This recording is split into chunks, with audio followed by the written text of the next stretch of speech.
ഇത് രണ്ട് കാര്യങ്ങളാണ് കാസ്റ്റിങ്ങിലുള്ളത്. ഒന്ന്, കാസ്റ്റിംഗ് ചെയ്യാന്ന് പറഞ്ഞാൽ നമ്മളുടെ അടുത്ത് ഡയറക്ടറും സ്ക്രിപ്റ്റ് റൈറ്ററും കാസ്റ്റിംഗ് ഡയറക്ടറും കൂടി ഇരുന്നിട്ട് ഈ കഥാപാത്രത്തിന് ഇപ്പോൾ അനുയോജ്യരായ ഏതെങ്കിലും ആക്ടേഴ്സ് ഉണ്ടോ എന്നുള്ള ഒരു സെർച്ച് ഒന്നും, ആ ടൈപ്പ് ഒരു കാസ്റ്റിംഗ്, അങ്ങനെയാണ് ഒരു മേജർ കാസ്റ്റിംഗ്സ് എല്ലാം പോവുക. രണ്ട്, നമുക്ക് നിലവിലുള്ള ആരും വേണ്ട, നമുക്ക് പുതിയൊരാളെ കണ്ടുപിടിക്കണം. അപ്പൊ അത് വേറെ ടാസ്ക്കായി. അപ്പോഴാണ് നമുക്ക് റിയൽ ടാസ്ക് വരുന്നത്. നമ്മൾ ഇതിന്റെ രൂപവും ഭാവവും എല്ലാം നമുക്ക് കറക്റ്റ് രൂപത്തിലുള്ള ആളെ കിട്ടുമ്പോൾ ചിലപ്പോൾ ആ ആള് അഭിനയിച്ചോളുന്നില്ല.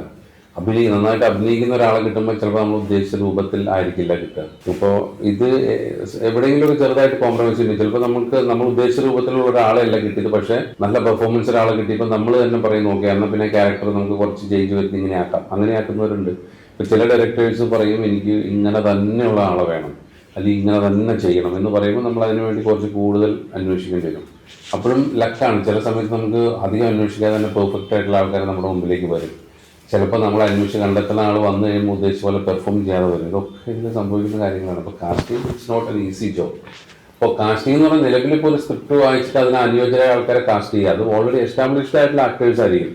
അപ്പോഴും ഒരു കാസ്റ്റിംഗ് അവിടെ നടക്കുന്നുണ്ട്. ഇന്ന ആളെ കറക്റ്റ് ഇന്ന ആൾ ചെയ്താൽ നന്നാവും. പക്ഷെ അപ്പോഴും അതിൽ ഒത്തിരി ഘടകങ്ങൾ വരുന്നുണ്ട്. ഇപ്പോൾ നമ്മൾ ഉദ്ദേശിക്കുന്ന ആളെ നമുക്ക് ഫൈനാൻഷ്യലി താങ്ങാൻ പറ്റുന്ന ആളല്ലെങ്കിൽ നമുക്ക് ഓപ്ഷൻസ് നോക്കേണ്ടി വരും. അപ്പോൾ എപ്പോഴും 1, 2, 3 ഓപ്ഷൻസ് ഉണ്ടാവും. ഈ ആൾ ആണ് ഫസ്റ്റ് പ്രിഫറൻസ്, ഇത് സെക്കൻഡ്, ഇത് തേർഡ്. ഇത്രയും ഏതെങ്കിലും ഒരാളെ നമ്മൾ ലോക്ക് ചെയ്തിരിക്കും.